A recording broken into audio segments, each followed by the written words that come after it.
যে হাদিসটা আমি আলোচনা করব সেই হাদিসটা আমি লেখা দেখে আসছি। মিশরে রাসূল করিম সাল্লাল্লাহু আলাইহি ওয়াসাল্লামের একজন সাহাবী আছেন, যার নাম হলো উকবা ইবনে আমের আল জুহনি রাদিয়াল্লাহু তাআলা। ওনার কবরের পাশে এই হাদিসটা লেখা আছে।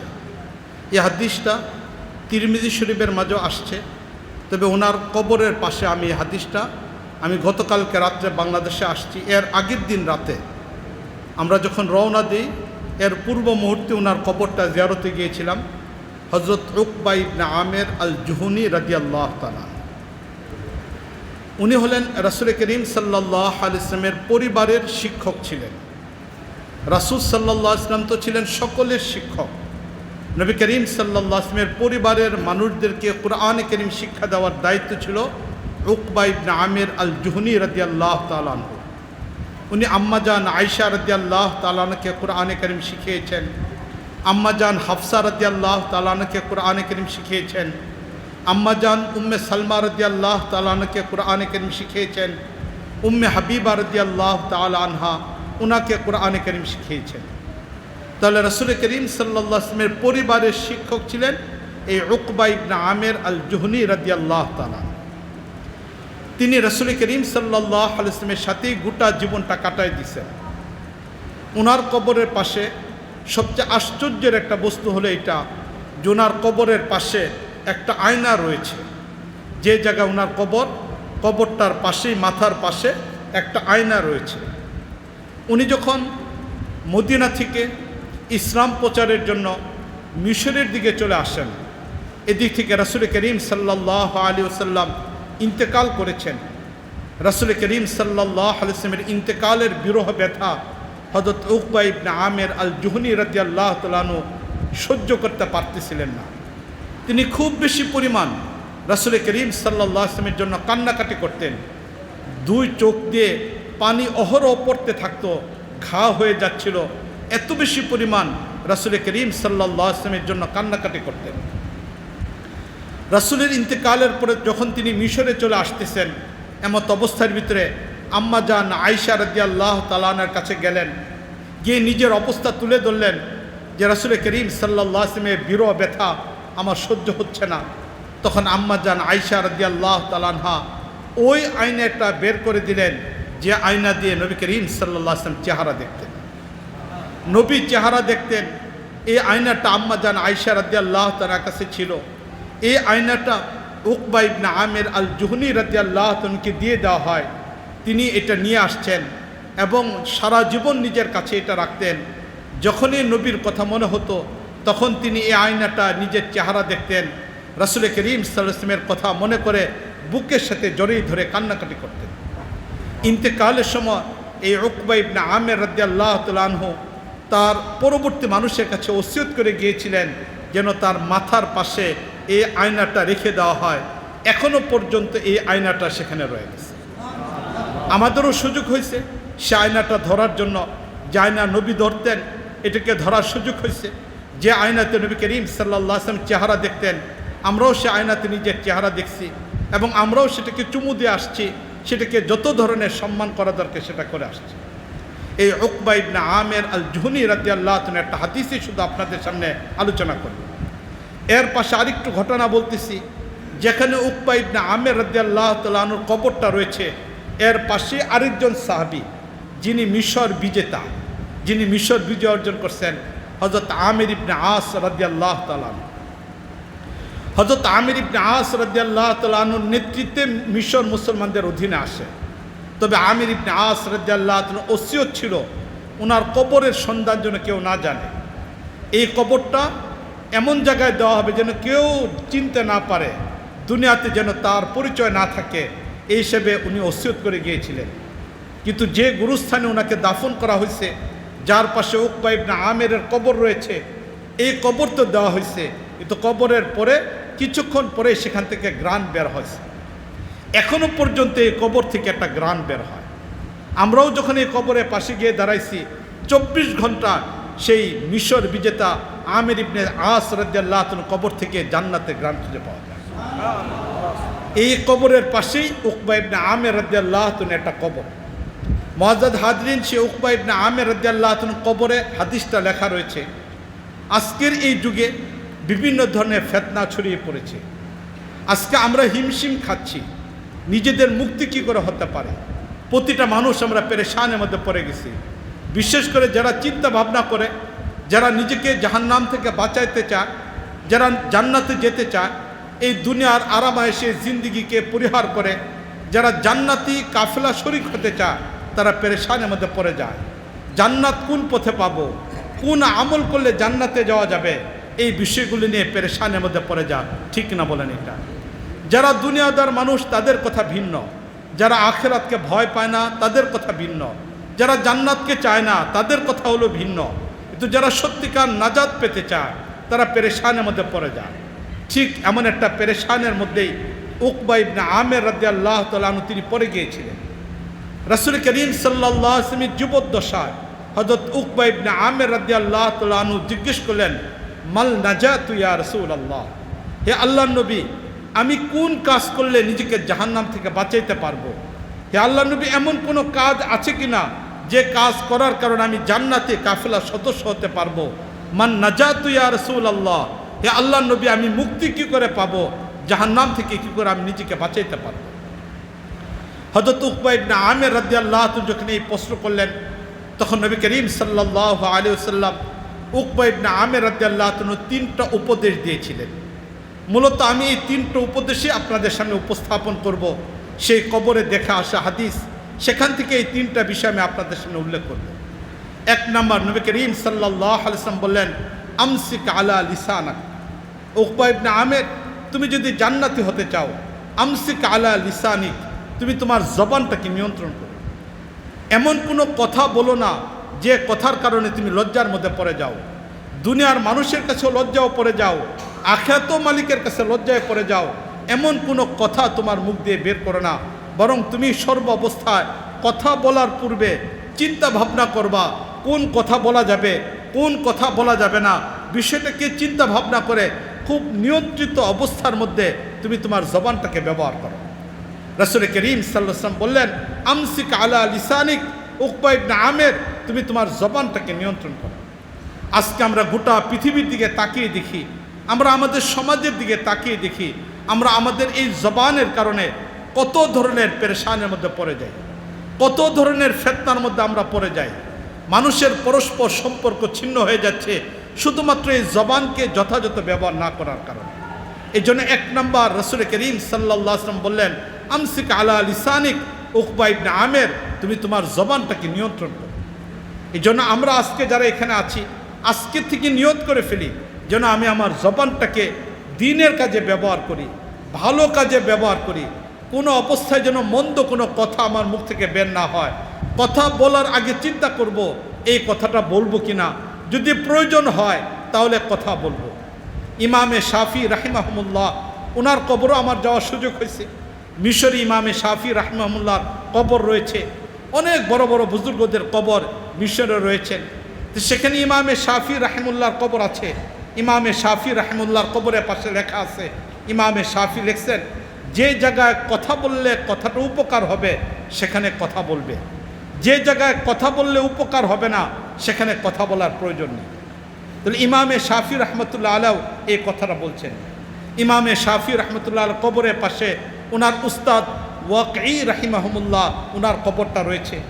আমরা যারা উলামায়ে কেরাম ছাত্রদেরকে মাঝে মাঝে বয়ান করি যে ইমামে শাফি রাহিমাহুল্লাহর মেধা কমে যাচ্ছিল, স্মৃতিশক্তি দুর্বল হয়ে যাচ্ছিল, তখন তিনি তার উস্তাদ আল্লামা ওয়াকঈ রাহিমাহুল্লাহর কাছে গিয়ে বলেছিলেন যে আমার মেধা তো কমে যাচ্ছে।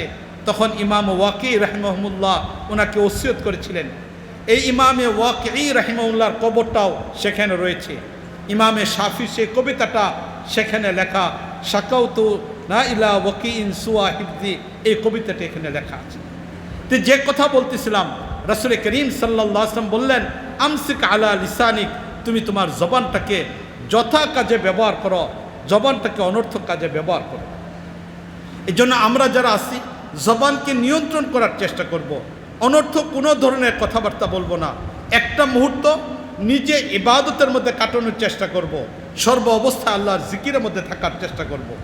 মুসলিম শরীফ 2য় খণ্ডে 333 নম্বর পৃষ্ঠা হযরত আবু মুসা আশআরী রাদিয়াল্লাহু তাআলা আনহু থেকে হাদিস বর্ণিত রয়েছে, আহাব্বুল কালিমি ইলাল্লাহি আরবাআহ, আল্লাহর কাছে 4টা শব্দ অত্যন্ত প্রিয়, সুবহানাল্লাহ, আলহামদুলিল্লাহ, লা ইলাহা ইল্লাল্লাহ, আল্লাহু আকবার।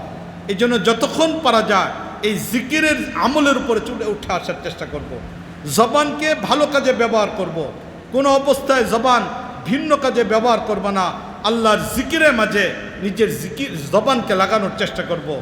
জিকিরের মাঝে সুবহানাল্লাহ, আলহামদুলিল্লাহ, লা ইলাহা ইল্লাল্লাহ, আল্লাহু আকবার এই শব্দগুলিকে বেশি পরিমাণ ব্যবহার করার চেষ্টা করব। রাসূল করিম সাল্লাল্লাহু আলাইহি ওয়াসাল্লাম হাদিসের মাঝে ইরশাদ করলেন, এই 4টা শব্দ আল্লাহর কাছে অত্যন্ত প্রিয়। যে এই শব্দগুলোকে বেশি পরিমাণে ব্যবহার করবে সে ব্যক্তি আল্লাহ রাব্বুল আলামিনের কাছে প্রিয় হয়ে যাবে। এই জন্য আমরা আমাদের জবানকে নিয়ন্ত্রণ করার চেষ্টা করব, আল্লাহর জিকিরের মধ্যে থাকার জন্য চেষ্টা করব। এ হলো 1 নম্বর নাজাতের 1 নম্বর পদ্ধতি হলো নিজের জবানকে নিয়ন্ত্রণ করা। রাসূল করিম সাল্লাল্লাহু আলাইহি ওয়াসাল্লাম দ্বিতীয় পর্যায়ে বললেন হযরত উকবা ইবনে আমির রাদিয়াল্লাহু তাআলা আনহুকে, ওয়ালিয়াসআকা বাইতাক, তুমি তোমার সময়টা ঘরের মধ্যে দেওয়ার চেষ্টা করবা। ওয়ালিয়াসআকা বাইতাকা, তুমি তোমার সময়টা ঘরে দেওয়ার জন্য চেষ্টা করবা। একজন পুরুষ মানুষ, তুমি দায়িত্বশীল, তোমার উপরে পরিবারের মানুষের ভরণ পোষণের দায়িত্ব রয়েছে। তুমি যদি ব্যবসায়ী হও, ব্যবসা করো, তুমি চাকরিজীবী, চাকরি করো, তুমি একজন অটো চালক, অটো চালাও, তুমি একজন কৃষক, কৃষি কাজের মধ্যে থাকো। কিন্তু এই কাজগুলো শেষ করার পরে বন্ধুদের সাথে আড্ডার মধ্যে লিপ্ত হবে না, চা স্টলে গিয়ে বসে গল্প করবে না, অনর্থক সময়গুলোকে নষ্ট করবে না।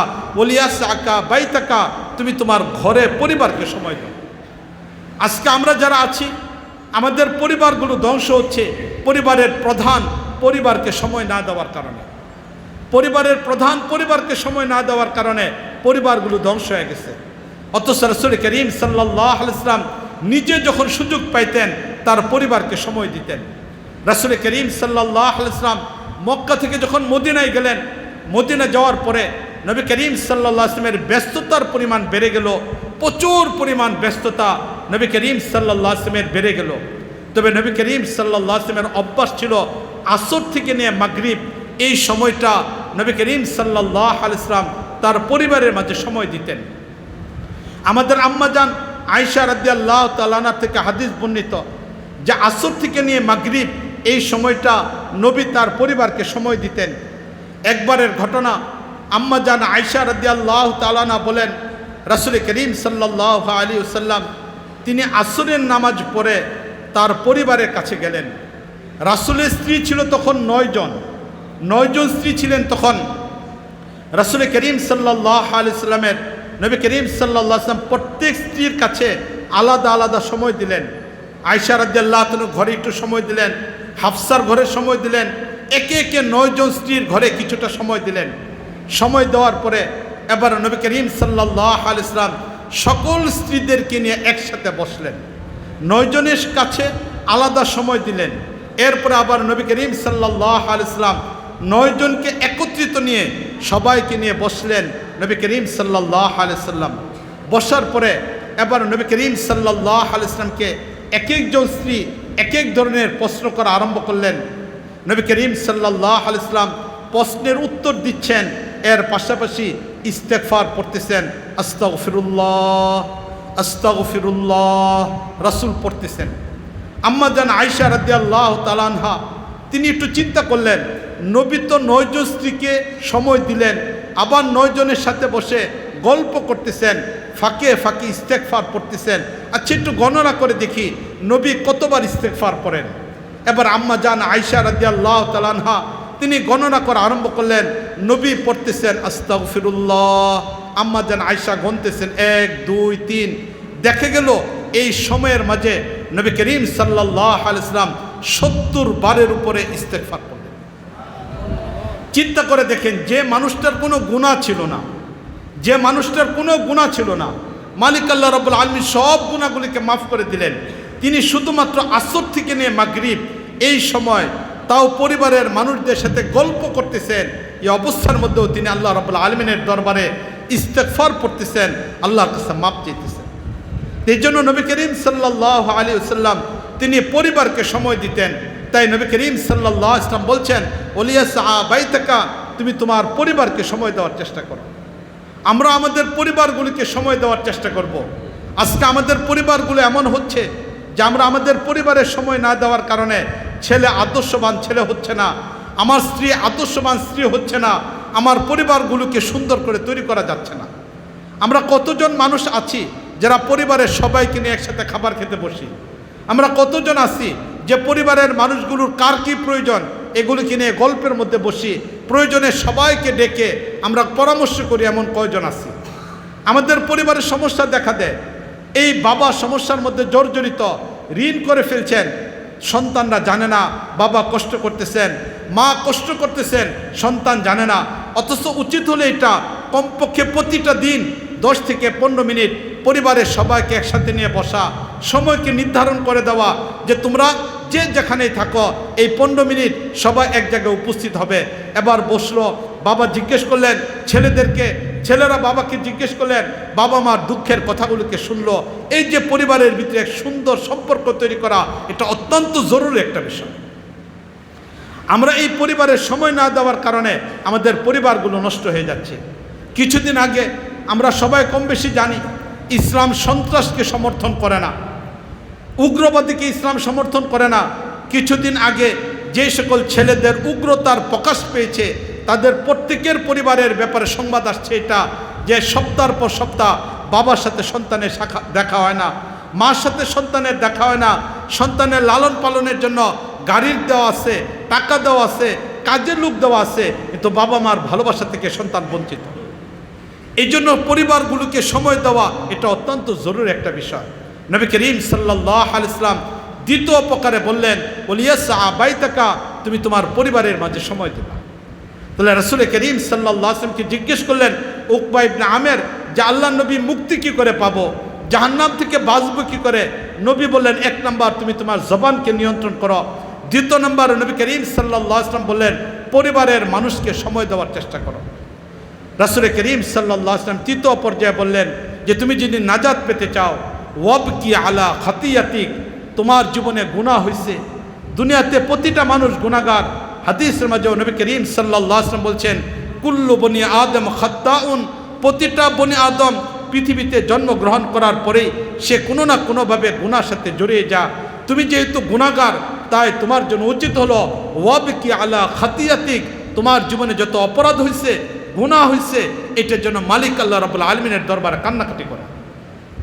ওয়াবকি আলা খাতিয়াতিক, তুমি তোমার গুনার উপরে কান্নাকাটি করো, চোখের পানি ফেলাও, মালিকের কাছে তওবা করো, ইস্তেগফার করো।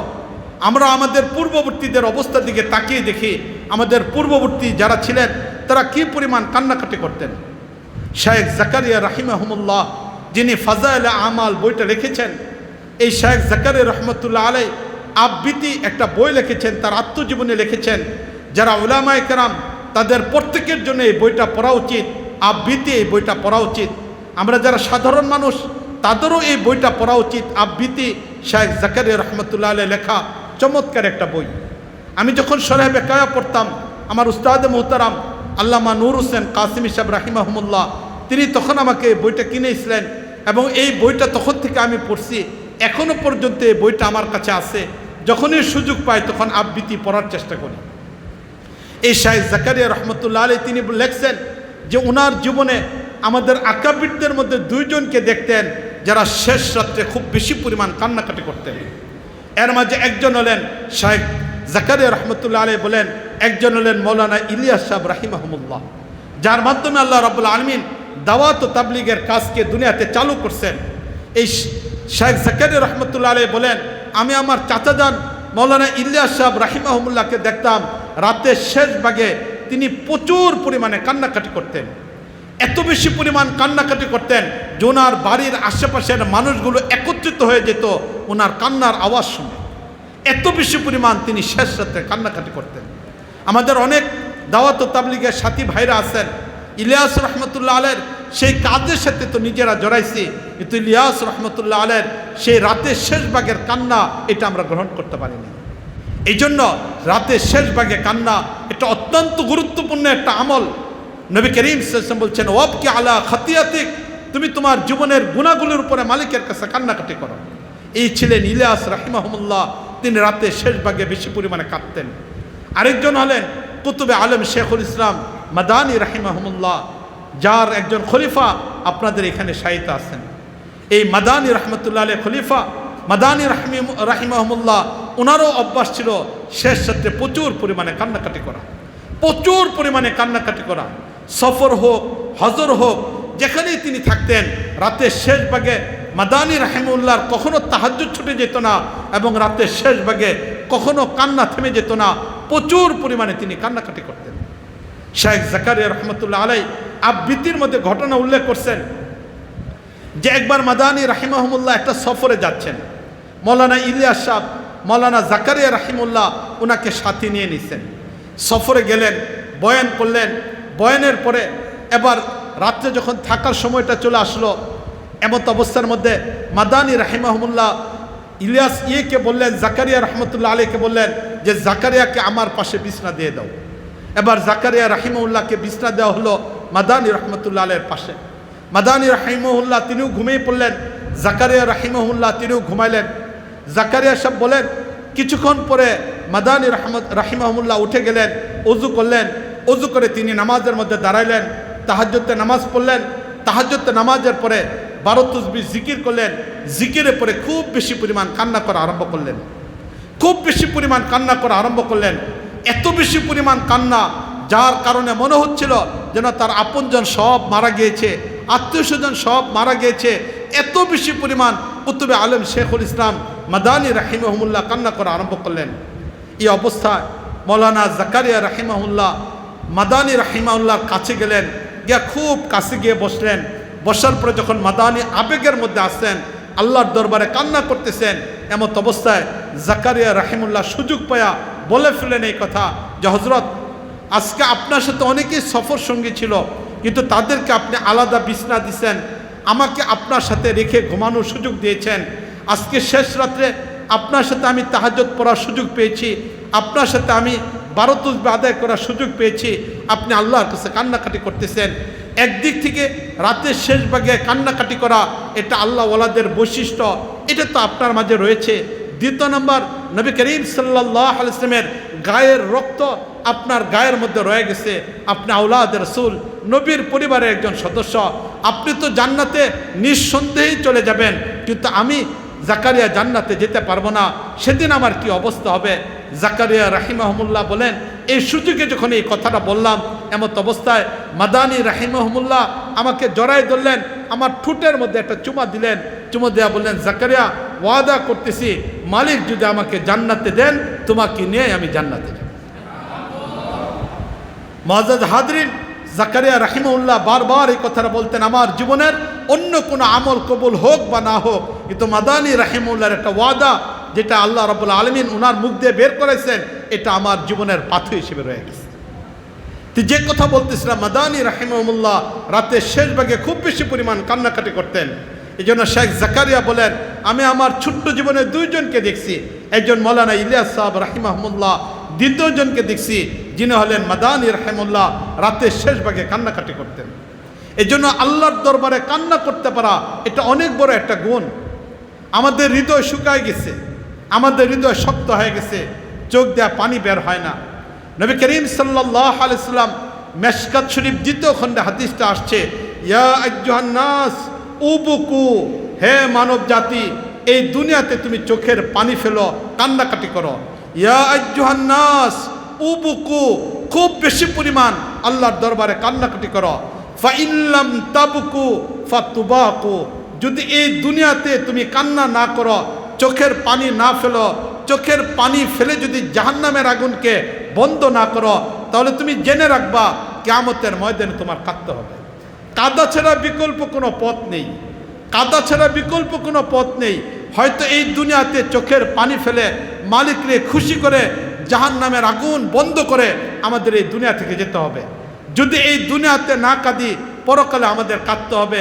নবী করিম সাল্লাল্লাহু আলাইহি ওয়াসাল্লাম হাদিসের মধ্যে ইরশাদ করেন, কিয়ামতের ময়দানে মানুষ যদি নিজেকে জাহান্নাম থেকে মুক্তি করে জাহান্নামের আগুন চোখের পানি দিয়ে নিভে এখান থেকে যেতে না পারে, কিয়ামতের ময়দানে কাঁদতে হবে। একটা পর্যায়ে সূর্য যখন অর্ধহাত নিকটে চলে আসবে, মালিক আল্লাহ রাব্বুল আলামিন রাগান্বিত অবস্থার মধ্যে থাকবে। প্রতিটা মানুষ শুধুমাত্র দুইটা পা রাখার মতো জায়গা পাবে, এমন একটা অবস্থায় কান্না করা আরম্ভ করবে। এক পর্যায়ে চোখের পানি শেষ হয়ে যাবে, এবার রক্ত বের হওয়া শুরু হবে। চোখের পানি, রক্ত, গায়ের ঘাম বের হতে হতে এমন একটা পর্যায় হবে, সেটা একত্রিত হওয়ার পরে ছোট্ট একটা নৌকা চলবে, এই পরিমাণ চোখের পানি ফেলতে হবে। কিন্তু কান্না ছাড়া বিকল্প কোনো পথ নেই।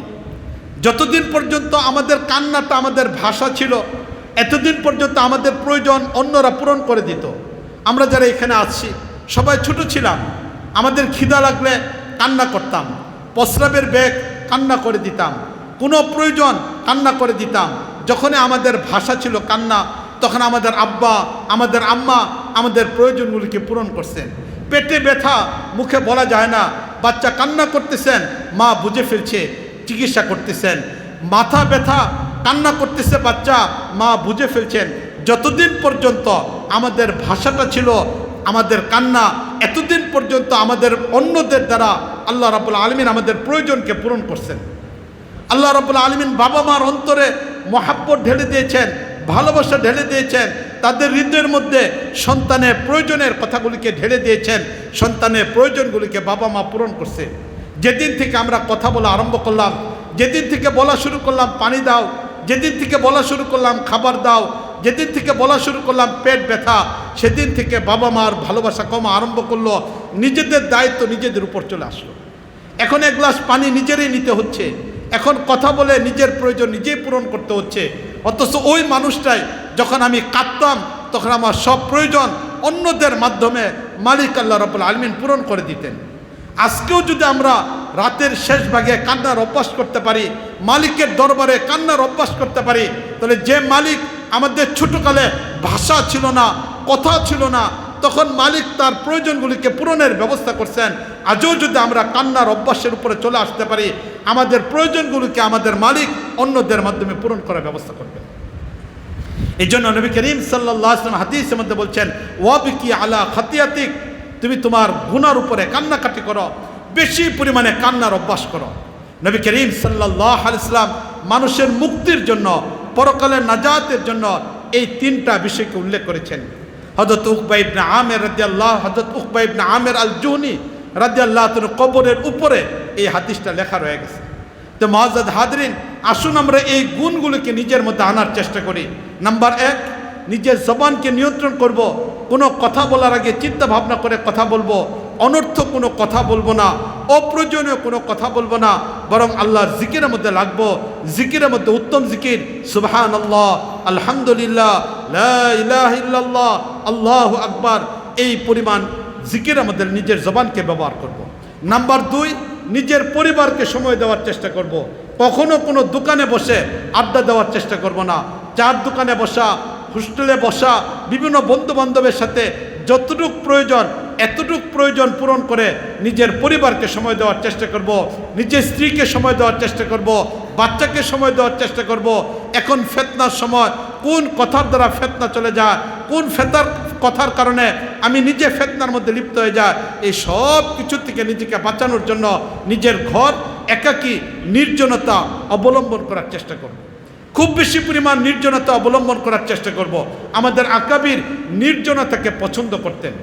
কুতুবুল ইরশাদ রশিদ আহমদ গাঙ্গুহি রাহিমাহুল্লাহ, রশিদ আহমদ গাঙ্গুহি রাহিমাহুল্লাহর যে জায়গাতে মসজিদ, ওনার মসজিদের নাম হলো লাল মসজিদ। এই লাল মসজিদের দক্ষিণ পাশে এখনো পর্যন্ত মাটির নিচে একটা গর্ত আছে, মাটির নিচে একটা গর্ত আছে। এটার উপর একটা ঢাকনা দেওয়া ছিল, এখনো পর্যন্ত এই ঢাকনাটা দেওয়া আছে। রশিদ আহমদ গাঙ্গুহি রাহিমাহুল্লাহ যখন এই সময় পাইতেন, জিকির করার জন্য ওই ঘরের মধ্যে ঢুকে যাইতেন, ওই জায়গা থেকে কখনো বের হতেন না। আমাদের বাংলাদেশের উজানির কারি ইব্রাহিম সাহেব দামাত বরকাতুম, অনেকে নাম শুনছেন। এই উজানির পীর সাহেব যিনি ছিলেন কারি ইব্রাহিম সাহেব রাহিমাহুল্লাহ, তিনি মক্কাতে গিয়েছিলেন, মক্কাতেই বিয়ে করেছিলেন। এবং আমাদের বাংলাদেশের এটা অত্যন্ত গুরুত্বপূর্ণ একটা বিষয় যে তিনি কাবা ঘরে এক ওয়াক্ত নামাজের ইমামতি করেছিলেন। আল্লাহ রাব্বুল আলামিন ওনাকে সুযোগটা দিয়েছিলেন। উনি ওইখান থেকে চলে আসার পরে পরবর্তীতে তিনি রশিদ আহমদ গাঙ্গুহি রাহিমাহুমুল্লাহর কাছে বায়াত হয়েছেন। রশিদ আহমদ গাঙ্গুহি রাহিমাহুমুল্লাহ যখন তিনি জিকিরের মধ্যে বসে যেতেন, এই নির্জন জায়গায় চলে যেতেন, ঘরের এক কোণা যখন জিকিরের মধ্যে লিপ্ত হয়ে যেতেন, তখন কেউ তার সাথে কথা বলতে পারতো না। এই গর্তে কারো ঢুকার অনুমতি ছিল না। কিন্তু উনি জানতেন না, না জানার কারণে একবার রশিদ আহমদ গাঙ্গুহি রাহিমাহুল্লাহ জিকির করার জন্য সেখানে গেলেন।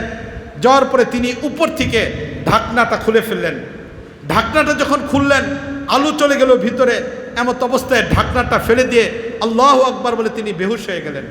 আওয়াজ হলো, রশিদ আহমদ গাঙ্গুহি রাহিমাহুল্লাহ নিচ থেকে উঠে আসলেন। উঠায় আসার পরে এরপরে দেখলেন যে সেখানে বেহুশ অবস্থায় পড়ে আসছেন। মাথায় পানি দেওয়া হলো, আরও সাথীরা একত্রিত হলো। এবার রশিদ আহমদ গাঙ্গুহি রাহিমাহুল্লাহ উনি সুস্থ হওয়ার পরে শুধু বললেন, যা দেখছ কাউকে বলার দরকার নেই, যা দেখছো কাউকে বলার দরকার নেই। বাস কিছুদিন পরে রশিদ আহমদ গাঙ্গুহি রাহিমাহুল্লাহ ওনাকে এজাজত দিয়ে দিলেন। কারি ইব্রাহিম সাহেব চলে আসলেন। এরপরে কারি ইব্রাহিম সাহেব রশিদ আহমদ গাঙ্গুহি রাহিমাহুল্লাহর ইন্তেকালের পরে বললেন এই কথা, সেদিন আমি দেখলাম রশিদ আহমদ গাঙ্গুহি রাহিমাহুল্লাহর মুখে জিকির নয়, বরং শরীরের 360টা প্রতিটা হাড় থেকে আল্লাহ আল্লাহ জিকির আসতেছে। এবার চিন্তা করে দেখি, নির্জন জায়গায় বসে তিনি জিকিরের মধ্যে লিপ্ত হইতেন। আমাদের বাংলাদেশেও যদি চিন্তা করে দেখেন, বাংলাদেশের সোনারগাঁ শরাফুদ্দিন আবু তাওয়ামা রাহিমাহুল্লাহ, যিনি আমাদের বাংলাদেশের সর্বপ্রথম হাদিস পড়িয়েছেন। সিয়াসিদ্দার কিতাব ভারত উপমহাদেশের সর্বপ্রথম এই শরাফুদ্দিন আবু তাওয়ামা সোনারগাঁয়ে, সেখানে সর্বপ্রথম হাদিস পড়া হয়েছে। ওনার কবরের পাশেও যদি আপনি যান, সেখানে গিয়ে এখনো পর্যন্ত দেখবেন সেখানে মাটির নিচে গর্ত রয়ে গেছে, যেখানে তিনি জিকির করতেন। নিয়মিতভাবে তিনি সেখানে জিকির করতেন। তাহলে এবার চিন্তা করে দেখেন, আমাদের আল্লাহওয়ালারা পরিবারকে সময় দিতেন, জিকিরের জন্য ঘরের মধ্যে আলাদা জায়গা নির্ধারণ করতেন, মাটির নিচে গর্ত করতেন, সেখানে জিকির করতেন, ইবাদতের মধ্যে কাটাইতেন। এই জন্য নবী করিম সাল্লাল্লাহু আলাইহি সাল্লাম মুক্তির 2 নম্বর পথ বললেন, ওলিয়াসআকা বাইতাকা, তুমি তোমার ঘরের মধ্যে সময় দাও। আর 3 নম্বর নবী করিম সাল্লাল্লাহু আলাইহি সাল্লাম বললেন, ওয়াবিকি আলা খাতিয়াতিক, অতীতে যত গুনাহ হয়েছে বেশি পরিমাণে আল্লাহর কাছে কান্নাকাটি করো। এই জন্য মুআজ্জাদ হাজরিন, রাসূল করিম সাল্লাল্লাহু আলাইহি ওয়াসাল্লামের এই গুণগুলোকে আমরা অর্জন করার চেষ্টা করি, নিজের ভিতরে এই গুণগুলোকে আনার চেষ্টা করি। এগুলোর দ্বারাই সাহাবায়ে কেরাম রাদিয়াল্লাহু তাআলা আনহু নিজেদের জীবনকে আলোকিত করেছিলেন। এগুলোর মাধ্যমে সাহাবায়ে কেরাম নিজেদেরকে আলোকিত করেছিলেন। যে ঘটনা আমি শুরু দিয়ে বললাম যে উকবা ইবনে আমের আল জুহনি রাদিয়াল্লাহু তাআলা আনহু, ওনার কবরটা যে জায়গা, এটা তো একদম পাকা করা একটা কবর। এর পাশেই হযরত আমের ইবনে আস রাদিয়াল্লাহু তাআলা আনহুর কবর, যিনি মিশর বিজেতা, ওনার কবর থেকে এখনো পর্যন্ত সেই ঘ্রাণ আসতেছে। এটা এই জন্যই যে ওনারা নিজেদেরকে এভাবে তৈরি করছেন, নিজেদেরকে এভাবে তৈরি করতে পারছিলেন। এই জন্য আমরা আমাদের জীবনকে রাসূল করিম সাল্লাল্লাহু আলাইহি ওয়াসাল্লামের সুন্নত অনুযায়ী চলানোর জন্য চেষ্টা করি। রাসূলের সুন্নত অনুযায়ী নিজেদের জীবনকে রাসূলের বলে যাওয়া আদর্শ হিসেবে নিজেদের জীবনকে তৈরি করার চেষ্টা করি। মালিক আল্লাহ রাব্বুল আলামিন আমাদের সকলকে তৌফিক দান করুন।